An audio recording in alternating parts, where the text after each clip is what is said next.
Hello, welcome back to Learn Economy. In this video, we are going to look at market failures. Since this topic is a bit lengthy, what I've done instead, I have divided this topic into different segments, and we are starting with the first segment today. Let's understand what market failure is. Before understanding market failure, it's very important to have a understanding regarding the background of market failure. Okay, we know that the supporters of economic reforms they always support the government sector because they believe that the government sector help in efficiency in protection, as well as they help in the government sector takes certain policies, programs, measures, schemes, etc., in order to promote economic growth and to promote economic well-being, right? But when they in support this government sector, when the supporters of the government sector support government sector, what they do is that they deliberately on or non-deliberately, what they do is that they turn a blind eye to market failures. We will be explaining market failure, but before that, let's understand the scenario in some to a little bit. Okay, if you quote American economist Joseph Stiglitz, who is a Nobel Prize winner, he says that market failures are a fact of life as government failures.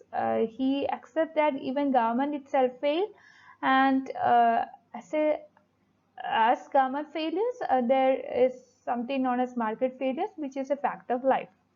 New liberal ideologies assume that perfect markets, perfect information, and a host of other things which even the best performing market economies cannot satisfy. As a result, Stiglitz has argued that he always supported a balanced growth approach or a balanced approach. He says that there should be both government as well as markets, because both these, when act together, or both these when and they do their duties together, this would act as complementary to each other, and which will help in the development process of the nation. And this means that both the public sector and the government sector should be there, because these two play complementary roles. Those roles which cannot be taken by the private sector will be taken by the public sector, and those roles which cannot be taken by the public sector would be taken by the private sector. So these are complementary to each other. Due to market failures, we cannot rely on private sector alone to bring about sustained economic growth and adequate expansion in employment opportunities. Market failure means that price won't be able to catch everything. So this is the essence of the market failure. We will be definitely discussing in detail the market failure aspect. Okay. What we are trying to say is that market need to be regulated effectively by the government if the objective is growth. And if you look back, you can see that in 1992 there was a famous stock market scam, which was led by Harshad Mehta, and in 2001 there was another scam which was engineered by Ketan Parikh, and in 2008 we know that the world economy was struck. Even Indian market had a crash.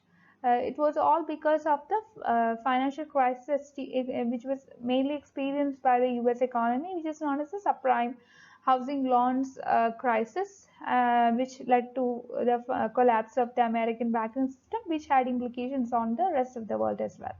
Okay. Then in 2001, we could see that there was a UTI fiasco. And the recent financial crisis in which the US has spilled over the European and Asian countries has clearly shown the free market economy is not self-correcting. If it is self-correcting, if the free market or the market forces of demand and supply are self-correcting, then we had not faced, we could not have faced what the financial crisis of 2008.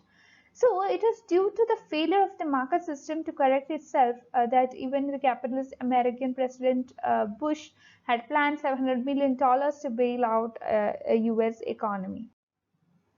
The US government announced buying of serious securities as well as equity shares of the banks as well as other financial institutions in order to solve the problem of liquidity. And this implies that a part of ownership by the government of banks and other financial institutions, which means that free market cannot be relied upon for smooth functioning of an economy, and the government has to play an important role to avoid and overcome the recessions in the economy. If you look back to the 1930s, you could see that there was a kind of depression which is known as the Great Depression, and till then we everyone had a full belief upon the classical economists, the classical school of thought, who always stood for the power of the market forces, and they were against the role of the government. And but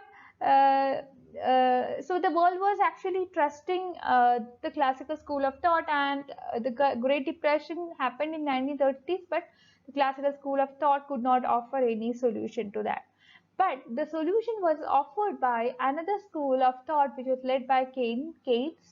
And Keynes told that what we need is that government should interfere in the market.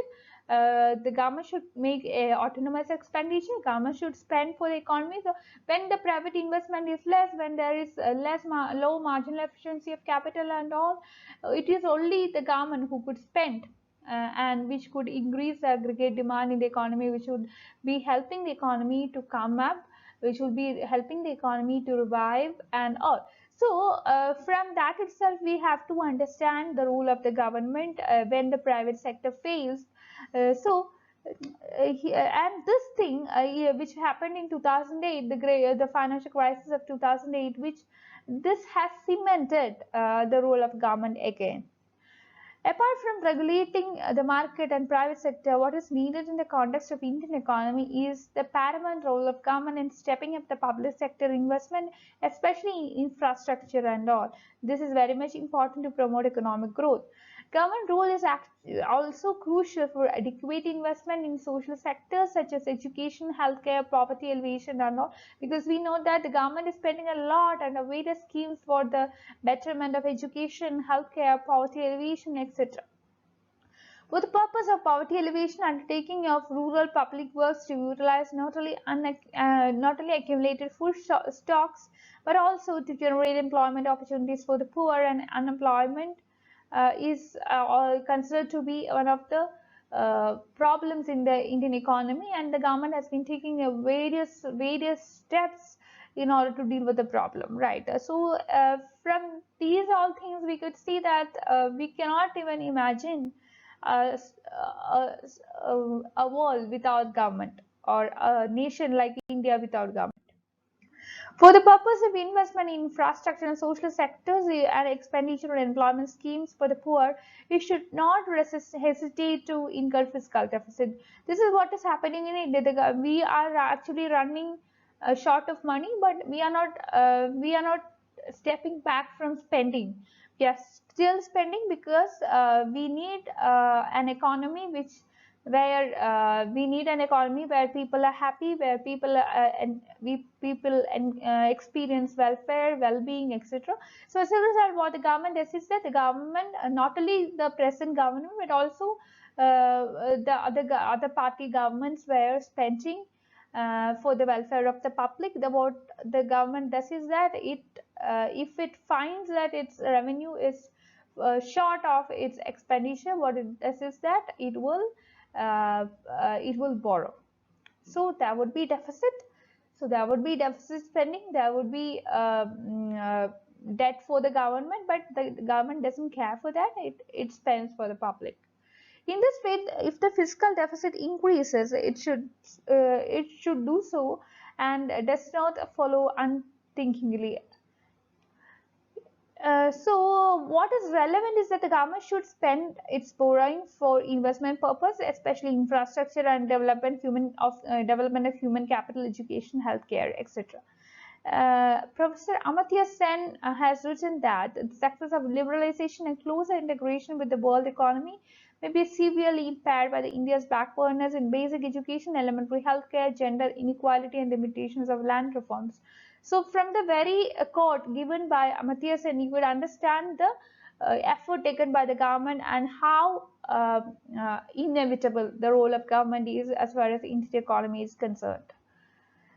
While Manmohan Singh did initiate the correction of governmental overactivity in some fields, the need to correct the government underactivity in some other fields.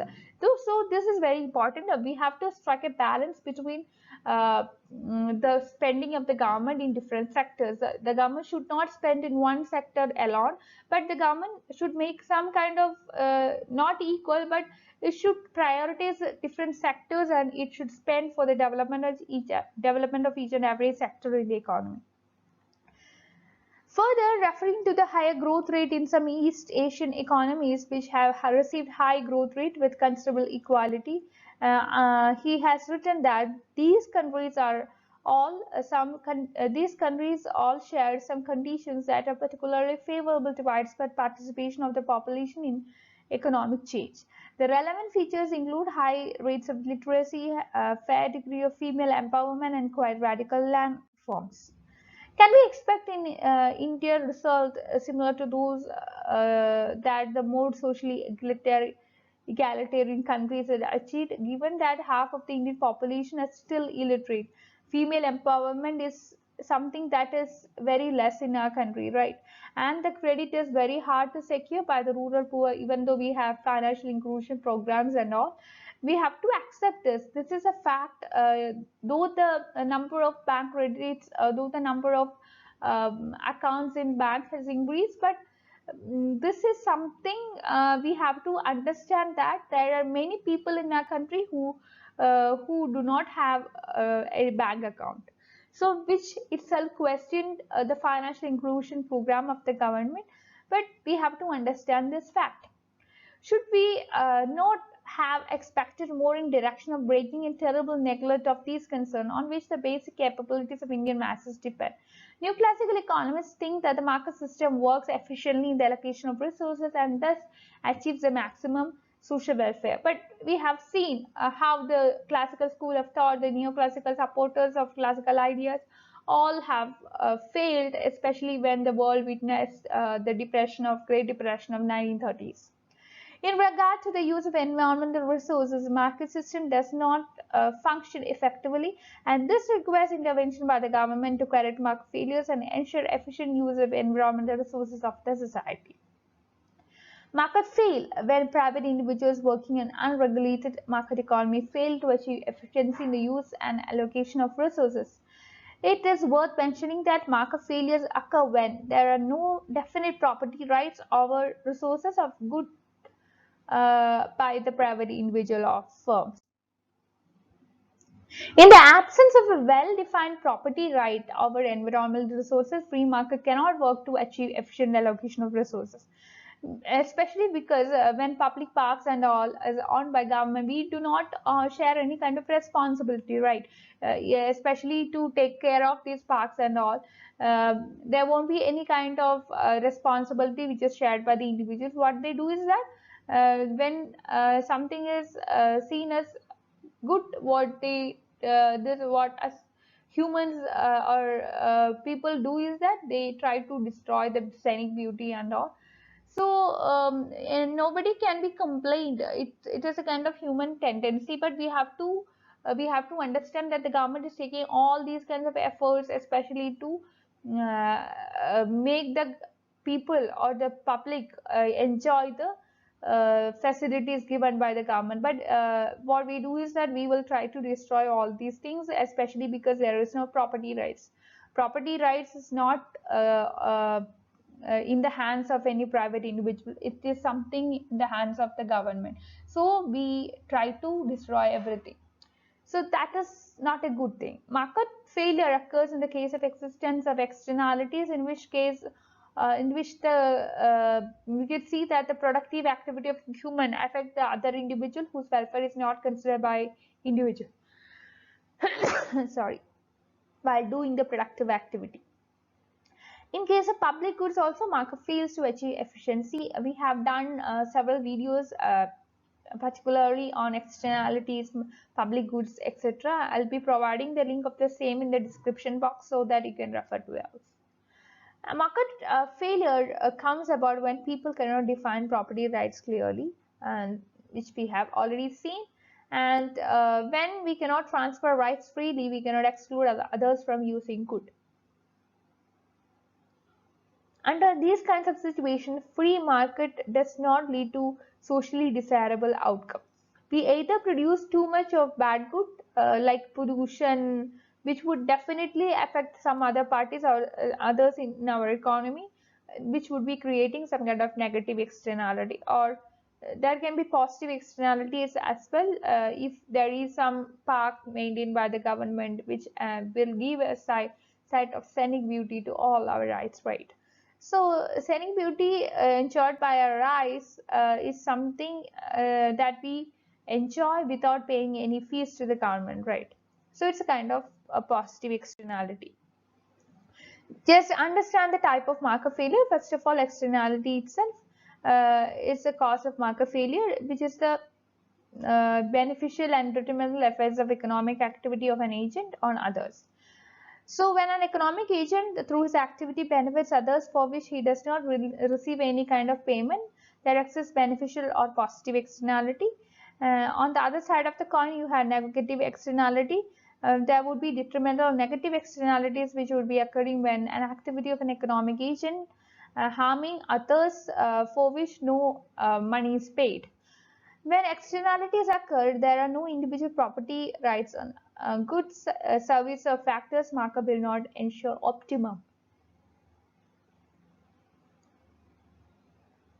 And this is not due to non-payment for benefits or harms created by others or created for others.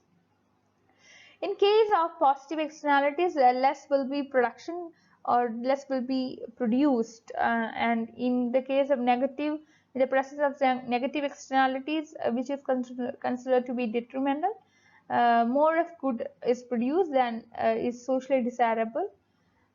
So we have to look into that. Just take an example of how negative externalities lead to more than socially desirable output. Chief example is the electricity producing firm which pollutes air, which harm others, but they are not paid for this by the firm. Not that no one has individual property rights over the air which is provided by the environment. Therefore, the firm can extend its production to the level which maximizes profits or benefits for the industry. In case of firm which pollutes air and does not pay for those people who suffer as a result of pollution, marginal private cost would be smaller than the social marginal cost, as the latter will also include negative externalities of production. But how in this case more of output of good will be produced than is socially desirable? Let's look into that, which could be explained with the help of a figure.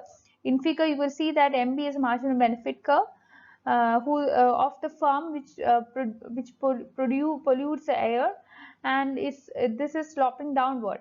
This is because the marginal benefit curve depends on the demand curve of the product of the firm. As the firm produces and sells its products, its price would fall. When more of product would be when more of the product is sold, price would come down, and this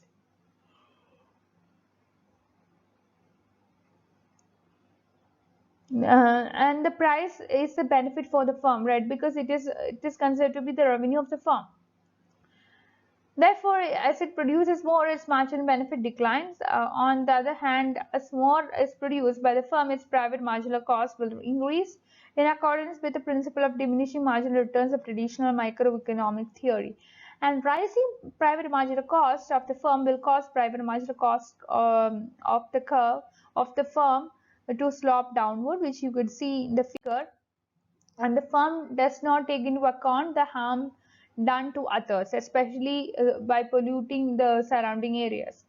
The question here is that how it is allowed to pollute the air to extend its production to the level beyond what is socially desirable. No one has got the ownership rights over the air which is supplied by the environment, right? And it's a free good. It's nobody is paying for the air we take for breathing. It is seen from the figure that, considering only its private marginal cost, a firm will equate private marginal cost with marginal benefit and produce output which is OQ2 to maximize its profit. Now, if negative externalities which is represented by the creation of air pollution which inflicts cost on others, are taken into consideration, we will add to private marginal cost these negative externalities to get the social marginal cost curve, which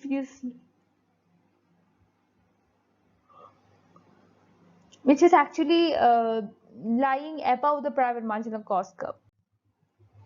The socially desirable output, which represent the optimum allocation of resources, is OQ1, which at which the social marginal cost equals the marginal benefit. Thus, by producing OQ2 output, the firm, in the case of existence of negative externality, produces more than what is socially optimum, which is OQ1. Another important example of negative external economy is the case of a firm discharging a toxic effluent into the river or lake, which is used by fishermen to catch fish for daily living. The toxic effluent in the lake kills many fishes, so this would be affected. This would create problems for the fishermen because it is harming the fish, right? The harm done to the fishermen by the produce firm, which is dumping its effluent into the river, should do not actually enter into the calculation of polluting the firm. Calculations of polluting firm.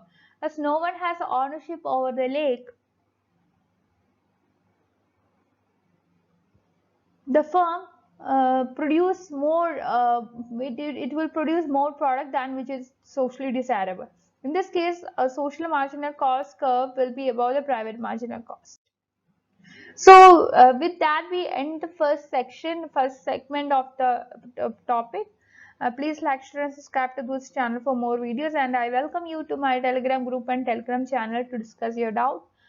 I will be sharing the link of my Telegram group and Telegram channel in the comment box, in the description box. You can use it. And thank you for watching.